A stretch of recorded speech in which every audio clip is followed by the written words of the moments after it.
I want to be champion in 3 divisions. That's not a fan theory, that's not some type of clickbait headline. That's a direct quote from Khamzat Chimaev himself. Spoken with the same calm confidence he's carried since the day he steamrolled 2 opponents in just 10 days. And ahead of his August 16th title fight against Dricus du Plessis, Khamzat Chimaev sat down with Brett Okamoto and didn't just talk about becoming the middleweight champion. He talked about welterweight, light heavyweight, and history. And when you really step back to look at the current state of the UFC across all 3 divisions, his vision isn't as far-fetched as it sounds. And in this video, we're going to be diving into why Khamzat Chimaev's triple champ dream, while bold, isn't delusional. Because it might be destiny. And if you're new to the channel, don't forget to like, comment, subscribe, and share so you can help me reach 3,000 subscribers by May.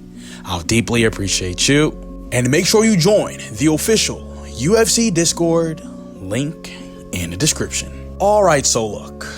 When Khamzat Chimaev sat down with Brett Okamoto ahead of his August 16th title fight with Dricus du Plessis, he made one thing abundantly clear. That his dream of becoming the first ever 3-division UFC champion is not a gimmick or a fantasy, it's the plan.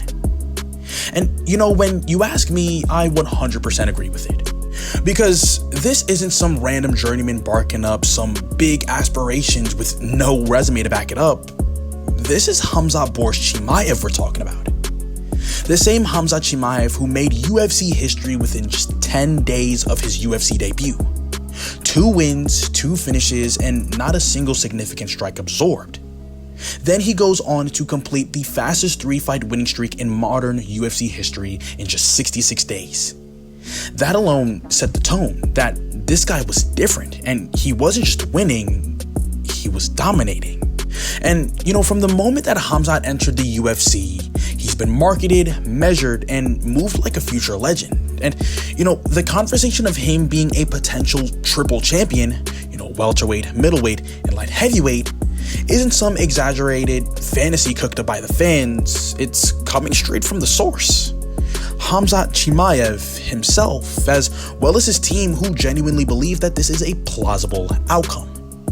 But as wild as that idea sounds on paper, let's actually break it down belt by belt, because with the current flux happening in multiple divisions right now, it might not be as unrealistic as it sounds. But first and foremost, everything starts with the Dricus du Plessis fight at UFC 319. This is the base layer, the foundation, and if Khamzat Chimaev doesn't win this one, then the rest of the conversation dies instantaneously.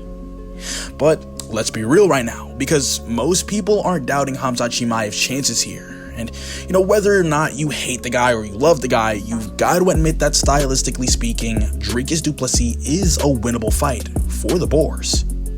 And while yes, Dricus is tough, he's awkward and relentless, but Khamzat Chimaev has way better wrestling, incredibly elite top control, and the kind of intensity that thrives in championship level moments. And if he gets that belt, then we're officially in new territory, because at that point in time, everything opens up. But it's what happens after he wins that really matters here. I mean, will he defend the belt like a true champion, or will he jump divisions like a madman? Because let's be honest here, that triple champ talk doesn't really mean much if you aren't able to defend your belt even once. And before Khamzat Chimaev gets to calling the shots in other divisions, he's got to handle his business at 185 first. And that means getting through top guys and top contenders like maybe a Khalil Baralho, a Nasruddin Mavov, and maybe even a Reiner de Ritter.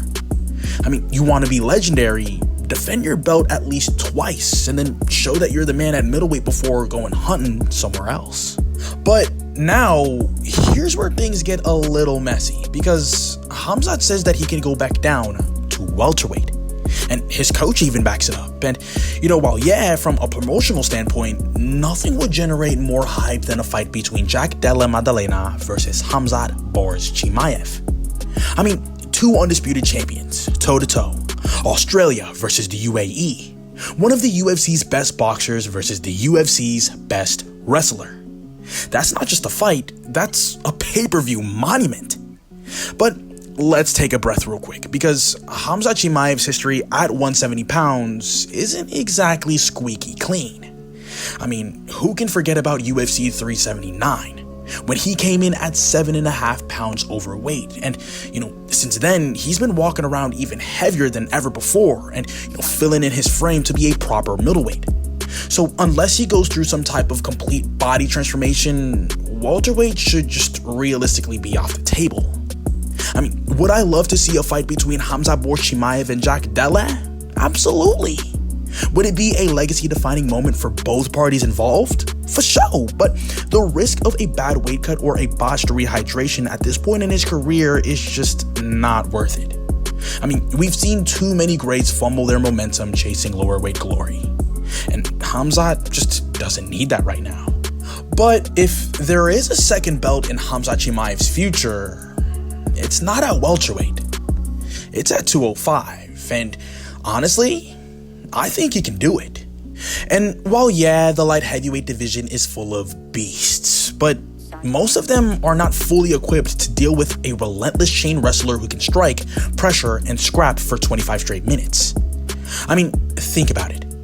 Guys like a Khalil Roundtree Jr., a Yuri Prohaska, or even an Alex Poatan, they're dangerous, for sure, but many of them have questionable takedown defense, and I just don't think it's crazy to say that Khamzat Chimaev could run through a few of them if he plays it smart. Now, would I pick him to beat a Magomed Ankalaev right now? Not exactly. I mean, Magomed Ankalaev is a different type of animal. Solid takedown defense, clean striking, as well as really good cardio. I mean, he's kind of the full package, but we've also got to remember that this is the same thing we said about Bobby Knuckles before UFC 308, and Khamzat Bors quite literally shattered his jaw into smithereens. Yeah. So while Magomed Ankalaev might be a bridge too far right now, I personally think if Khamzat Bors puts in the work, builds his gas tank, and learns how to pace himself a little better, then he could absolutely be competitive at 205 pounds.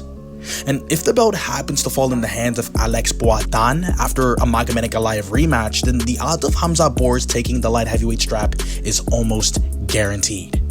But with all that being said, in a perfect world, Khamzat Chimaev could absolutely be a UFC triple champion by the end of 2027. But we don't live in a perfect world. We live in one where injuries, bad weight cuts, politics, and even timing all matter. But still, if there's anyone on the current roster who could even entertain this level of ambition, other than Ilia El Matador Topuria, of course, it's Khamzat Bors Chimaev.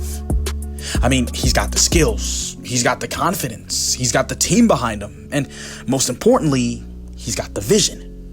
So a current 3-division champion may sound a little fantastical right now, but with the current shakeups in all 3 divisions and Khamzat Chimaev's unique blend of grappling dominance, pressure, as well as star power, it's a fantasy worth watching. But first, baby steps. Let's handle Dricus du Plessis on August 16th, and then we'll start talking legacy. But that's all I've got to say for this video. Let me know in the comment section below, what are your guys' thoughts on Khamzat Chimaev's, new interview where he talks about his aspirations of still becoming a triple division champion? Do you think it's plausible, or do you think he's delusional? Let me know in the comment section below. But that about wraps up the video. Hope you guys enjoyed. Don't forget to like, comment, subscribe, and share. Thank you so much for watching, and I'll see you in the next one.